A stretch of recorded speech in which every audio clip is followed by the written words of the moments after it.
Hello guys, সবাইকে welcome করছি নতুন একটা ভিডিওতে। এটা ইতালির না জানা কিছু তথ্য বলবো আপনাদের কাছে। সবাই ভিডিওটা মনোযোগ দিয়ে সবাই শুনবেন। আমরা যারা ইতালিতে আসার চেষ্টা করতেছি বা আইতেছি, তারা বিশেষ করে ইতালির ভাষাটার উপর লক্ষ্য দিন বেশি করে। কারণ যদি আপনি ইটালিয়ান ভাষা না জানেন, তাহলে এক জায়গায় আপনি একটা কাজের কথাও বলতে পারবেন না বা কিছু জানতেও পারবেন না।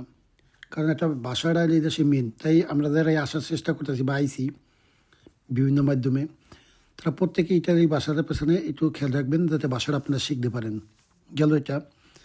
আর বিশেষ করে যারা ইউরোপে আসার জন্য চেষ্টা করতেছেন বা আইবেন বা আইছেন, তারা যে কোনো একটা কাজ শেখার চেষ্টা করবেন। কারণ যে কোনো কাজের চাহিদা আছে, শেখা কাজের চাহিদা সবসময়ের জন্য আছে। আর যারা দেশের থেকে আসতে চাইতেছেন ইউরোপে, ঠিক আছে, ভিসার মাধ্যমে বা এগ্রিকালচারে বা স্পন্সারে যেভাবে আইতে চাইতেছেন, প্রত্যেকেই একটা যে কোনো একটা কাজ শিখাইবেন। কাজ শিখাইলে কী হচ্ছে, ওই কাজের অভিজ্ঞতা আপনার থাকবে। কাজ জানা থাকলে এই কাজের অভিজ্ঞতা সব জায়গায় আছে, ঠিক আছে। তাই আমরা যারাই আসার চেষ্টা করি, সবাই একটু কাজ এবং ভাষার মূল লক্ষ্য করব। ভাষাটা যেমন, আমরা যদি এখন বাংলা ভাষা বলি, এই দেশের মানুষটা বাংলা ভাষা বুঝবে না কখনো, তাহলে আমাদের ইতালি ভাষাই বলতে হবে। তা বিশেষ করে আমরা যারা আছি, ইউটিউবের মধ্যে বিভিন্ন জায়গায় আবার বাংলাদেশে বইও পাওয়া যায়, ইটালি বাংলা ল্যাঙ্গুয়েজ, ওই বইটা পাওয়া যায়। এটা কিনতে পারেন বা বিভিন্ন ভিডিও দেখতে পারেন, ভাষা শেখার জন্য ক্লাস হয়। এগুলো দেখে কিছু কিছু ভাষা শিখবেন। আর যারা মনে করেন আইছেন, অনেকে অনেক জায়গা দিয়ে আইছেন, তারা মনে করেন যদি ফ্রি থাকেন, অবশ্যই ক্লাস করার চেষ্টা করবেন, ঠিক আছে। ভাষার উপর বেশি গুরুত্ব দেওয়া এই দেশে, কারণ আপনি ভাষা না জানলে কোনো জায়গায় যে কিছু বলতে পারবেন না। যদি আপনার নাম ঠিকানা জিজ্ঞাসা করে, যদি না বলতে পারেন, তাই তো সমস্যা। আর এই দেশে বেশিরভাগই এই দেশি ভাষারই প্রাধান্য দেয় বেশি, কারণ ইংলিশ এরা জানলেও বলতে চায় না। তাই এই দেশের ভাষায় আমরা একটু শেখার চেষ্টা করবো, কষ্ট হইলো। সবাই মনোযোগ দিয়ে ক্লাস করলে বেশি দিন লাগে না ভাষা শিখতে, ঠিক আছে।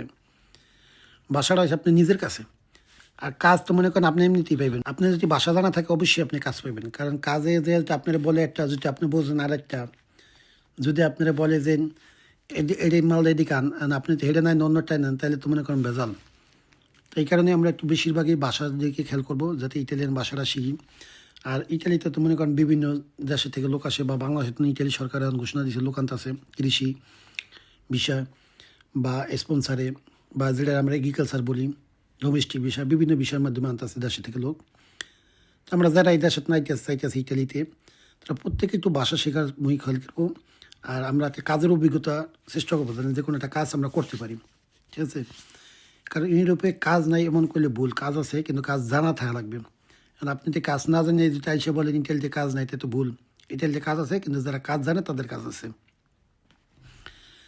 তাই ভিডিওটা লং হবে, সম্পূর্ণ ভিডিওটা সবাই দেখে তারপর কমেন্ট করবেন, ঠিক আছে। আর যদি আপনাদের কাছে এই ভিডিওটি ভালো লেগে থাকে, সবাই একটু শেয়ার করবেন, কারণ আর এক ভাই জানতে পারে ইটালির বিষয়ে। আমরা যারাই আসি, সবাই একটু ভালো মনোযোগ দিয়ে আমরা একটু ভাষা শেখার মুখে খেয়াল করবো। কাজের অভিজ্ঞতা নিয়ে আসবো এই দেশে। কাজের অভিজ্ঞতা থাকলে অবশ্যই কাজ আছে এই দেশে। বিশেষ করে ইটালিতে রেস্টুরেন্টের কাজটা বেশি আছে, ঠিক আছে। এই রেস্টুরেন্টের কাজে কিন্তু অনেক চাহিদা আছে। তারপর আপনি যদি ড্রাইভিং জানেন, তারপর ওয়েল্ডিংয়ের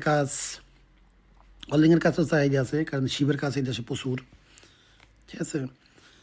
তা আমরা যে কোনো যে ধরনের কাজ জানি, সমস্ত কাজ শেখার চেষ্টা করব। আর বিশেষ করে আমি আবারও বলি, সবাই একটু ভাষার মূল লক্ষ্য করবেন, যাতে ভাষাটা আপনারা বুঝতে পারেন।